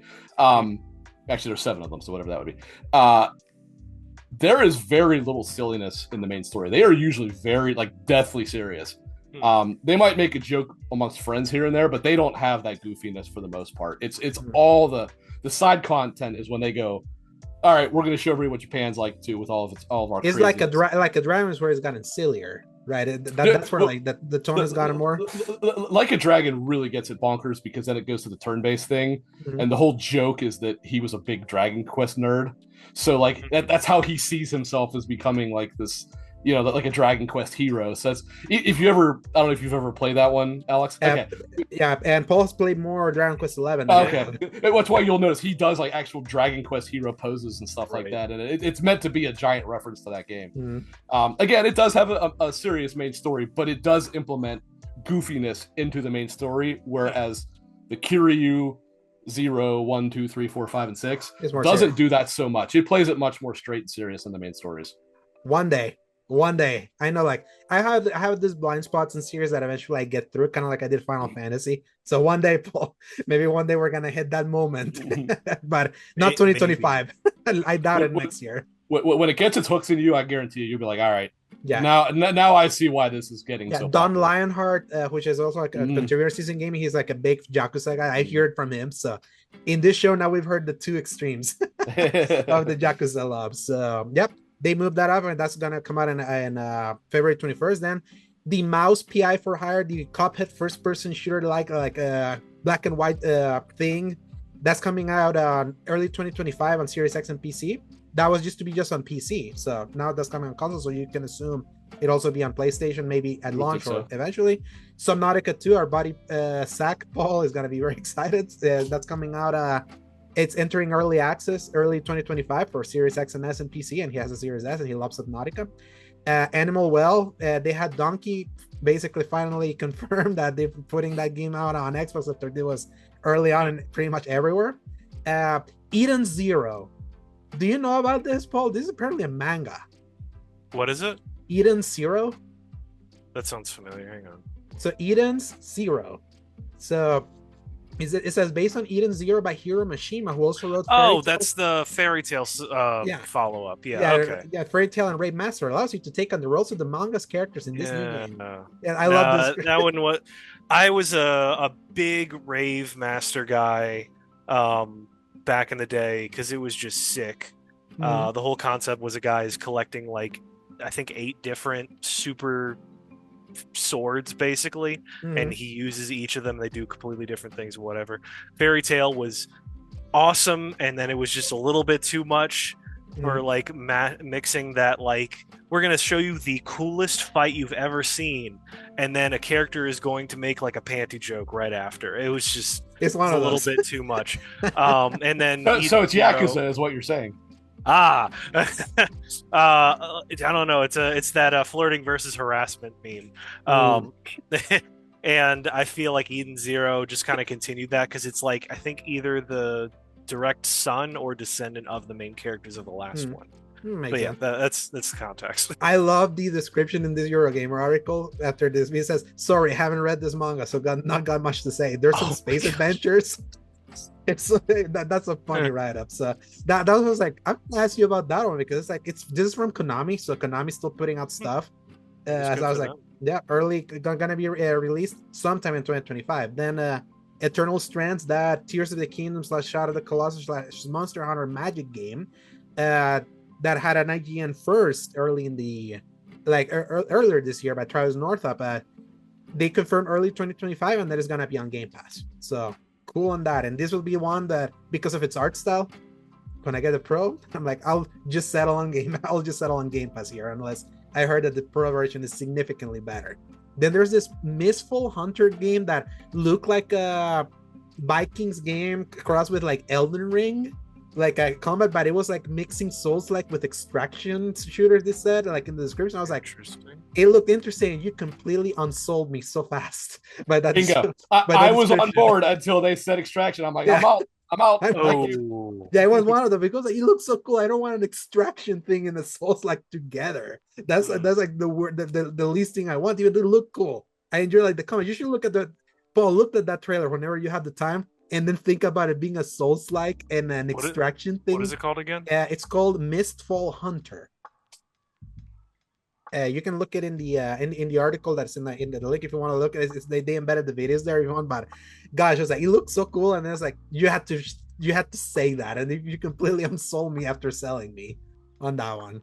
Then we got Wheel World, which is this game that has the art style from Rollerdrome, and this time instead of like fighting together with like the roller skates and shooting, it's just a bike game. So think about it kind of like Riders Republic. This one, that Mistfall Hunter, is really ripping off some Elden Ring stuff. Yes, I'm just seeing that now. Oh my gosh! All right, continue. I'm sorry, I just got really. No, that's what I wanted to say. So now think about that as an extraction game. I was like, why are you doing that? It looks so cool. So I did Wheel World. Yeah, that's coming out also in 2025 for Series X and PC. Then Phasmophobia, the big like 2020 like craze from late 2020 horror game, finally getting a console game. Then we got The Legend of Babu, which I would call Temu Kina Vicious Spirits. No, literally, when you look at it, it's like, you get a lot of Kina vibes, but obviously with like a more cheaper art style. It looked like I enjoyed Kina a lot, so this one has like, okay, let's see whenever it comes out. Maybe if it's on Game Pass, I'll try it, but it didn't like blew my socks up. But I was like, okay, cool. At least they get their version of Kina that they have to wait years. It looked like Kina with a big fluffy dog and way less visual and animation fidelity. Exactly, yeah. Like that's what Temu, the Temu version, or like the Wish.com version of Kina. Then Wuchang Fallen Feathers, which is another kind of like Souls-like Chinese game. We definitely have not gotten like 10 million of those recently or upcoming. So that one, the only thing that interests me is the fact that it's coming on Game Pass. So it's like, okay, cool. It's like another one of these games, all from a genre I'm kind of getting tired of. I'm hoping, I was like talking with the Season Gaming chat, I'm hoping this is more Phantom Blade Zero. That's not a Souls-like. That is more Ninja Gaiden, more like a combo based, like fight instead of like the more methodical, like let's kick your teeth and send you crying, kind of like Black Myth Wukong. That was kind of what I got out of it. It looked more like a combo based action game to me. I hope it's that, because like I've more than had my fill with Souls games at this point. Like Black Myth Wukong was kind of like defined that for me. Be like, yeah, I'm not ready for another one of these, but that's coming out in 2025. Will be on Game Pass.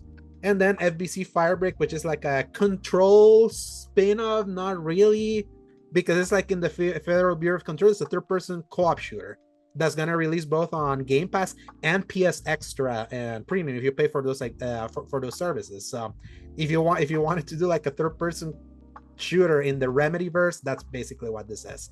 And that was the excellent showcase for third-party partners. There's like, you hear about this lineup, Paul, and what do you think? Like just on first blush.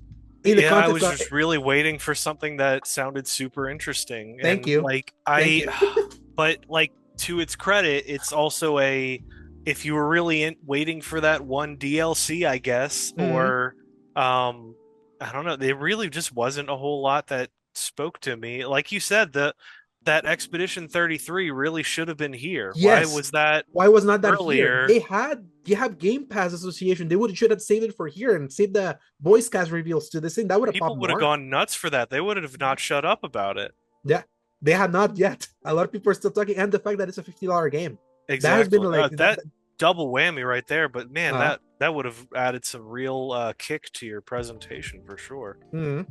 So in the context of that, like we've been hearing, like me and Rick were reading, this was an excellent partner showcase from Microsoft. I'm like, gosh, they really want to give them flowers for literally anything, right?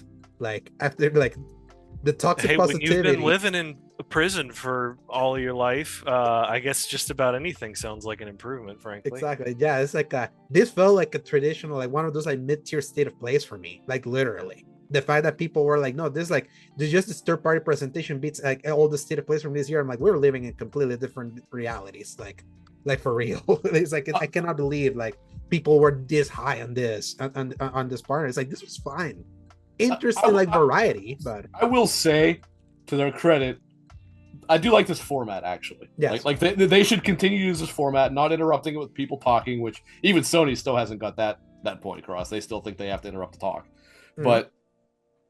And hey, there is stuff in there for people. I'm not disputing that. It's just there was not much for me. Eternal Strands and Wu Chang was the only ones that and in any way. Chronos for me. Chronos the New Dawn was the one that was like, I want to see, because obviously I have a little more confidence in Bloober. And that's why. But Bloober remade something. They did not make something new. There's a big distinction here. I got to see what they do. I'm willing to give them a shot. I'm willing to not completely like shut them down on this, but they got to prove to me that they learned from making Silent Hill 2 that they can make their own product. And if so, great. Yeah, this will be the one. If they nail this one, I'm like, Bloober's a good studio now, because before that it was like they earned their skepticism. They were not. The Medium sucked.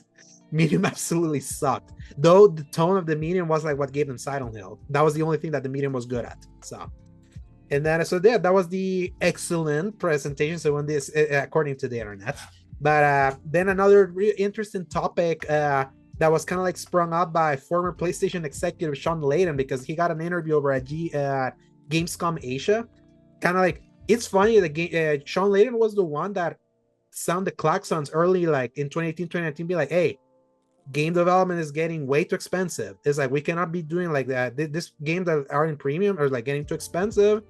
We got to do something. And then they kicked him out, put Jim Ryan, and they just spent $300 million on Spider-Man 2 afterwards. So like, he was, and 400 on Concord. On Concord, yeah, 400 million. Well, technically Sony paid about 200 on that, but that's still the kind point of remains. The point remains. The point remains is kind of like he knew where things were going, and then they asked him, is like kind of what's going, and like the big quote here is that he said that if he feels there's like a collapse of creativity in the industry, obviously you see that headline and you think overall.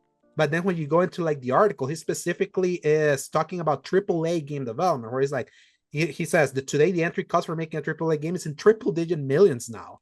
And you're looking at sequels, and I think naturally risk tolerance drops. And you're looking at sequels, you're looking at copycats, because the finance guys who draw the line say, well, if Fortnite made this much money in this amount of time, my Fortnite knockoff can make this in that amount of time. We're seeing a collapse of creativity in games today with studio consolidation and the high cost of production. Further, Layden stated AA is gone, which he describes as a threat to the ecosystem. Noting the general standard of games, including indie titles, is much higher thanks to advancement in tools, he continued, now we can just get a bit more interest and excitement and exposure for these lower budget, but super creative and super unusual type of games. I like to see more of that, because if we're just going to rely on the blockbusters to get us through, I think that's a death sentence. And I think it's so funny, because a lot of people have been trying to discredit Shawn Layden, the fact that Tencent hired him as a consultant. So they were like, oh, you sold your soul to the devil, to Tencent, so nothing you say has value. But I'm like, yes, there's questionable moves, but I ask, is there lies here? Like, are there any lies in like what's been said? Like, nope. Every word is accurate. Every word he said is accurate. And now I do want to say that, not that he's discrediting this, along with everything else, discussion in the gaming space is pretty much worthless. But some people like to say, well, what he's trying to say is, the AAA games don't need, and that's not true, because the reality is you do need. Well, depending who you are. Okay, let's talk the first parties. Sony, Microsoft, and less so Nintendo, because they operate they operate differently. So I'm really looking at Sony and Microsoft here. They need The Last of Us is, right? The $200-300 million project. But that can't be every game. That cannot be every game. You have to have those. Every. Well, realistically, you'd like to have those every 5 years. Not Sony would be lucky if we had them every 10 at this point. Yes, because it takes forever for them. But yeah, so you need to have those as your main, like, hey, here is the crown jewel of why you want to have a PS5 or PS5 Pro or whatever, right? But you need to have your little, 20, 30, 40, $50 million projects, whether that be third party or first or whatever.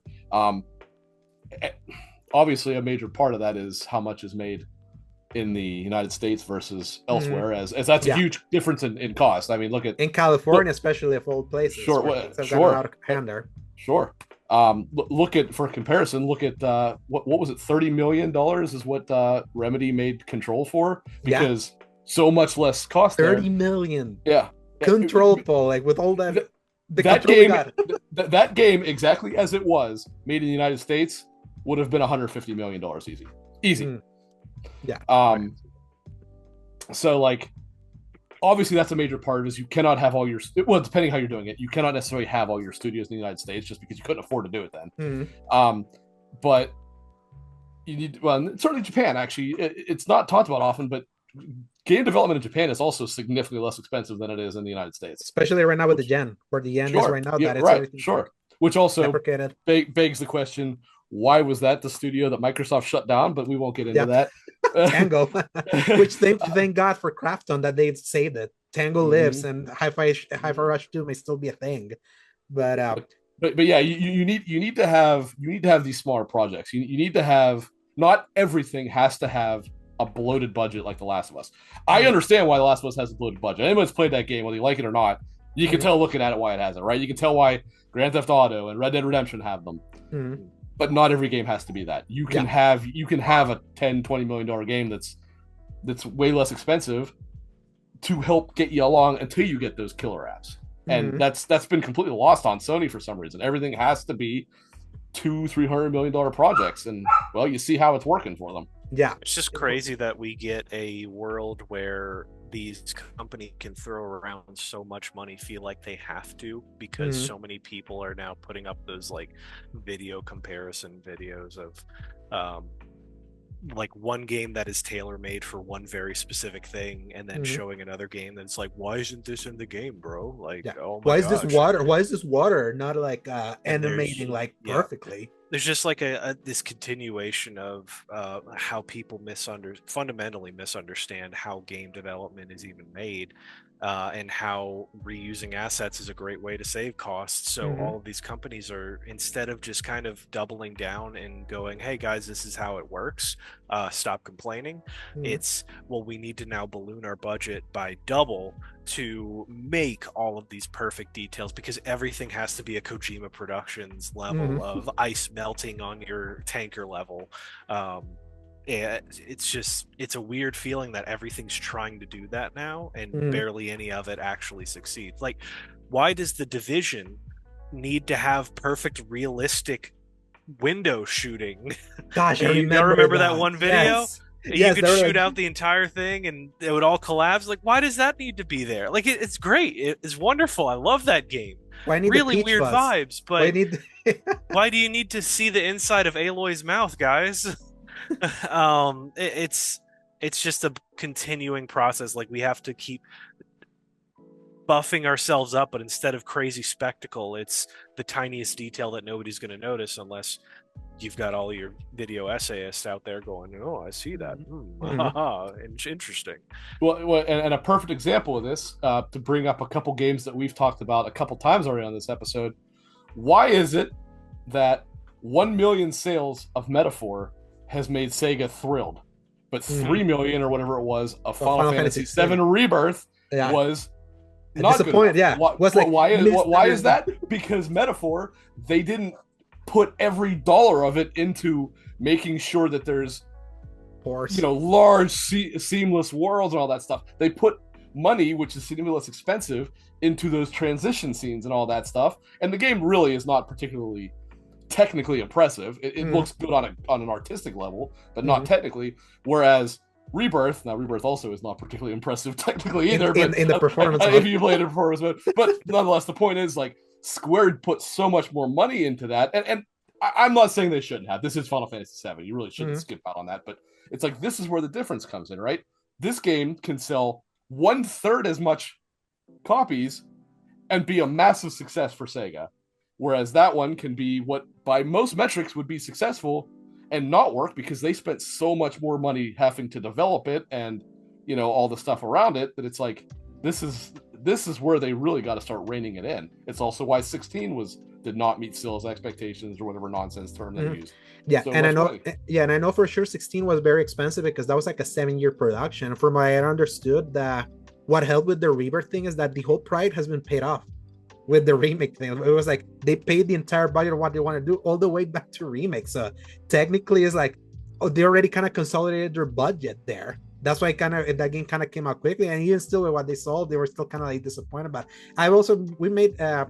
I made fun of Square Enix with Paul a lot, that I feel like that's just Square being greedy, because like you see Sega celebrating 1 million for everything they sold this year, for Persona, for Unicorn Overlord, for now Metaphor and all of that. Reverse the 9th best-selling game of the year that year, and they were still disappointed. I was like, in that context, I feel like it's not much more the cost. I feel like they're just way too greedy at a certain point, especially when you see a Rebirth that is not like the top of the line like 16 was, that looked very expensive like on every way, shape or form. And that one, I do believe that they probably wanted way more because they spent too much on that one.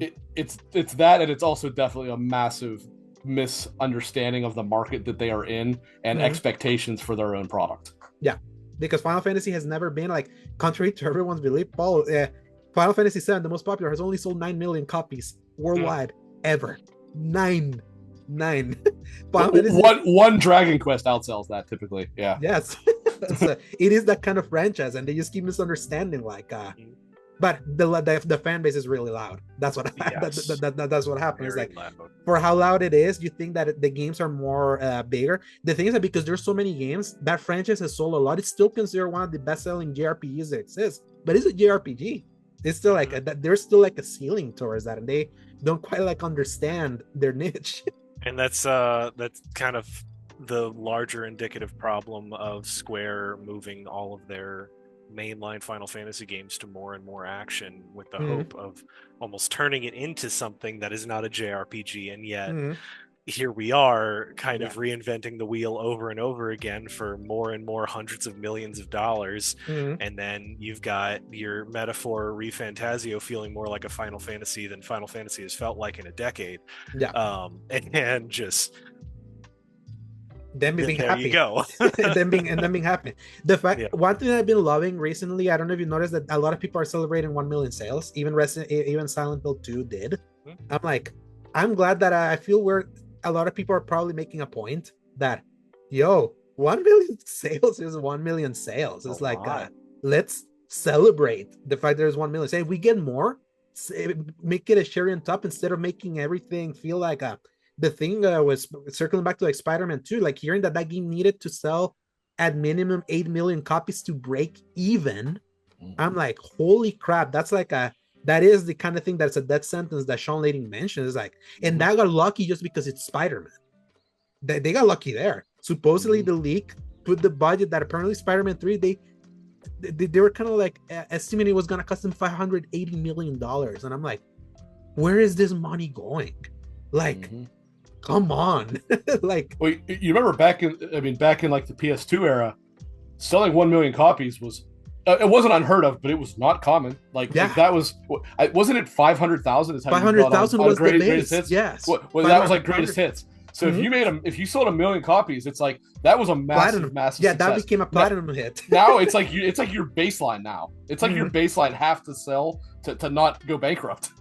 Yeah, it's just insane. And it's not in this article, but even Shawn Layden was pushing, be like, let's go back to 3-year development cycles. Let's be smart. Let's work smart and cheap. Like don't do that. And that to me was like the thing that it always pains me. The whole separate conversation with Spider-Man is like, Insomniac never laid off anything ever in their 20 years of existence, or almost 30 years of existence. Never laid off anyone from their team throughout any product they made, even the bombs.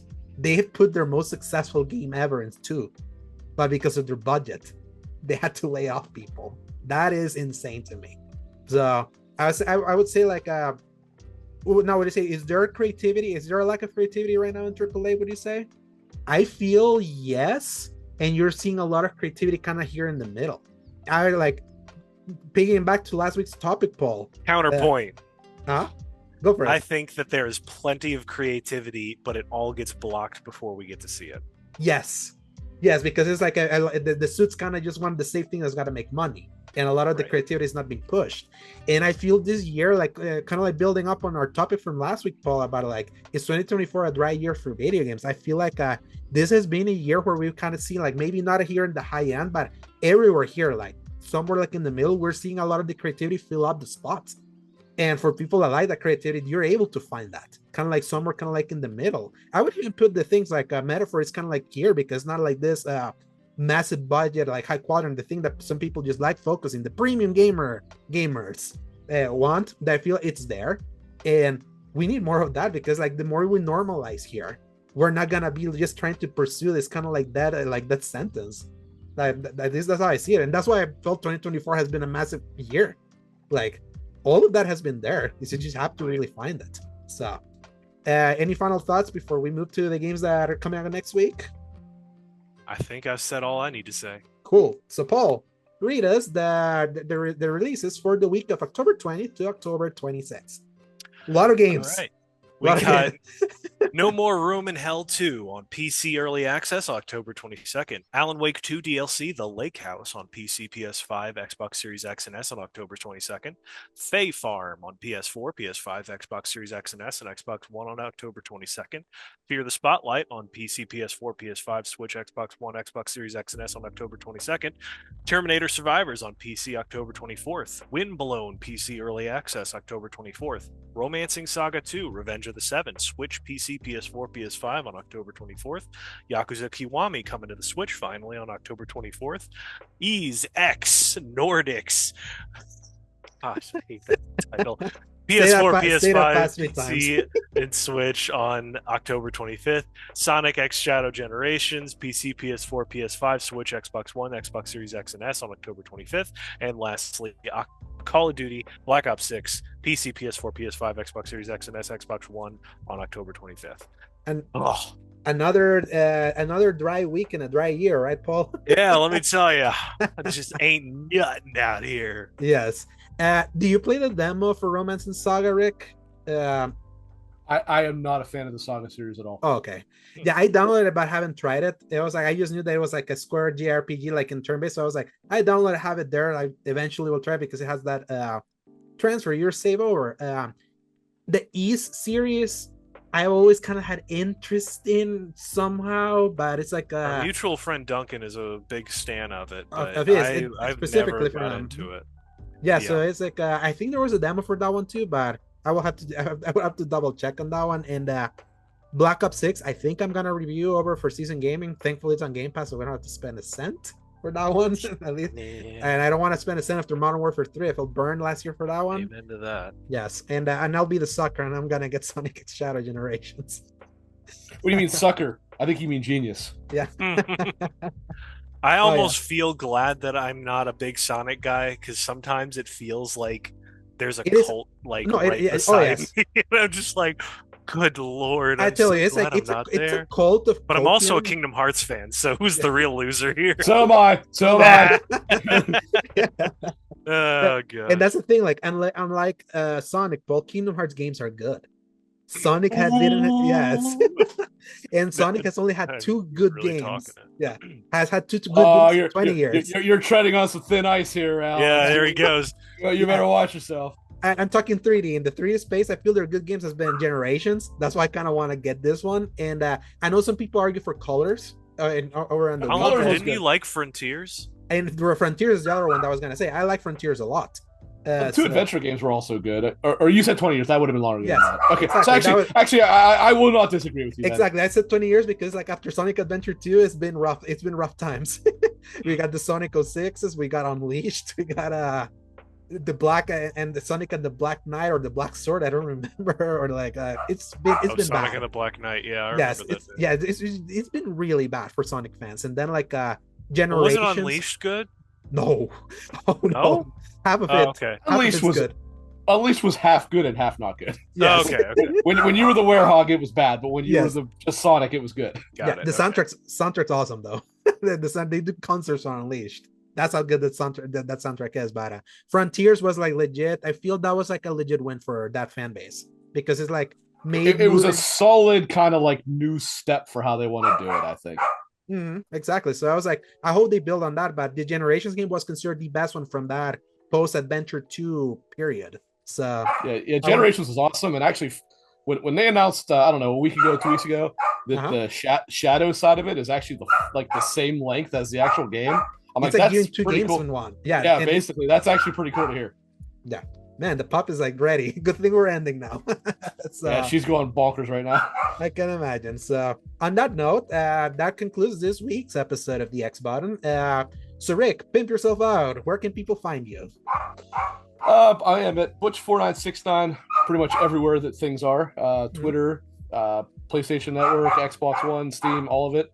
And I have a podcast called Spreading the Nerd on YouTube with my friend Clint.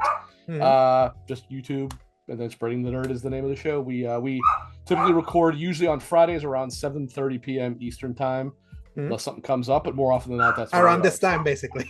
Yeah, when you start recording. Although tomorrow, it'll be tomorrow, not today. Yeah.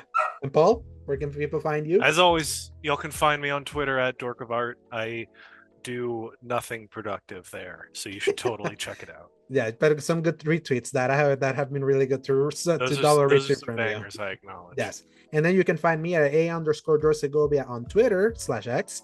You can find me at Alejandro Segovia 93 on Threads.